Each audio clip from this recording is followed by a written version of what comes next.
Hello there. Just saw Crimson Tide for the first time. Another Denzel Washington movie. Of course, I loved it. And honestly, I already said I loved it, but yes, Crimson Tide. That's right. I'm about to monologue, son. So basically, whatever the way it starts out is they're the most powerful people in the world. There's the president of the United States, the Russian president, and then nuclear U.S. sub captain, because they have the option, because it falls on them if they lose communication, to launch a nuclear missile. So basically what it is Denzel Washington is hired on last minute to help out as the XO, and the XO basically responds to the captain.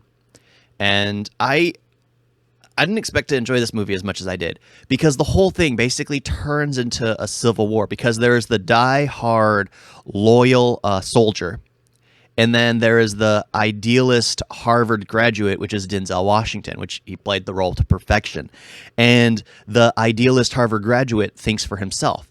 So it was a great pairing to put the die-hard commander with the idealist, because the idealist can disagree. He's not going to just immediately obey. He has his own ideas. He has his own beliefs, which also is both it is a gift and a curse when it comes to the chain of command in the army. But in this case, if it's a true story, it worked. So I just really loved it, because Denzel Washington from the beginning basically talks about how basically in nuclear war there is no winner, because nuclear war is nuclear. It's going to destroy the whole world. It's just one of those things that people are hesitant to use it. And because so much can be destroyed from that. The whole world would go if there was an actual, if during that time the Russians and the Americans went to a nuclear war. The entire world would have been a casualty. So it's one of those things, just like, I really enjoyed the stakes that they portrayed, and the fact that it all basically takes place in a very cramped submarine, as there is mutiny after mutiny. What's funny is the captain didn't believe his mutiny was actually a mutiny, because the XO, Denzel Washington, sorry, I forgot the captain's name. I'm going to remember it after I'm finished with this monologue.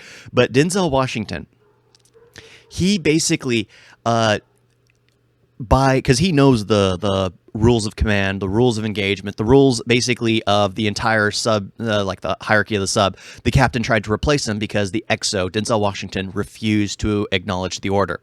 He refused to acknowledge the order. So then the captain tried to replace him. However, I think it's the navigator, took Denzel Washington's side, because Denzel Washington was in the right. So the captain had to be taken to, there's no brig, but locked in his quarters. So the captain stages a mutiny to take back order of his ship. And then with his mutiny, the Denzel Washington is captive and has to stage a mutiny of his own. So it's actually very fascinating to watch the whole thing, as there's a civil war on a ship. They all end up arming themselves. It's just crazy to watch the fact that they're in these cramped quarters. They're all at odds with one another. Denzel Washington's friend is kind of in the middle, because he's the weapons master and nothing can really be done without him. So he sides with the captain. But then he talks to Denzel Washington and realizes he has a choice of his own. And then he doesn't side with really Denzel Washington. He just refuses to launch when he feels insecure about the whole thing. I really love... Crap, and what was that actor's name? Shoot. There are a ton of actors in this. I loved each and every one of them. Yeah, because there's not the... Was it the Naval Command? No, it wasn't the communication specialist. But yeah, there are so many actors in this that I've always enjoyed. Like there was a repairman. Crap, what was he in? National Security. He was in what was it? Daddy Daycare. He's in a few movies. Why can't I remember his name? He was in The Perfect Getaway. And he's basically a repairman, and his face gets bashed in, and he's one of the lost soldiers, or he passes away because he drowns. But it's just like, the entire cast is great. The way everyone acts is great. The tension is high and only rising, because if they don't launch the nukes, the Russians will launch nukes. If they do launch nukes and the Russians aren't going to launch nukes, then they have started the World War III. Well, technically the end of the world, because if that ever happened, the world comes to an end, because the amount of nukes that get launched, it would just eradicate the entire planet, make it uninhabitable. So I really loved it just because of the stakes. I really loved it for Denzel Washington. I loved it. Sorry, dude, I can't remember your name. Shoot, I'm going to definitely remember it after this. Yeah, but it's one of those things that I just really enjoyed, because the chemistry, they seem to not get along.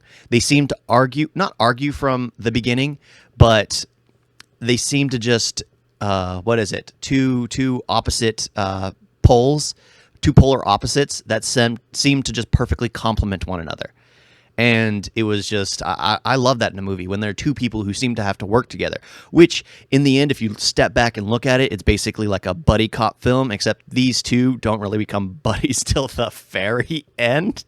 It's one of those things that are just like, the chemistry always works when you have two completely opposing personality types having to work together, having to coexist, because they have to complement one another. They have to work together. Only two things can happen. They can either self-destruct and destroy each other, which this one got close to doing, or they become real good friends.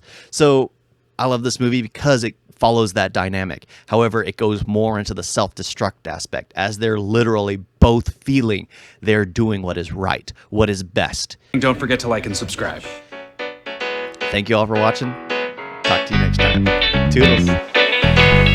I was right. The second I stopped recording, I remembered Gene Hackman. Because I was thinking, it was just like, I kept thinking Lex Luthor. Who acted as Lex Luthor in the Superman movies? Gene Hackman. Yes, thank you. I remembered it. I knew it would happen. Thank you all for watching. Talk to you next time. Toodles.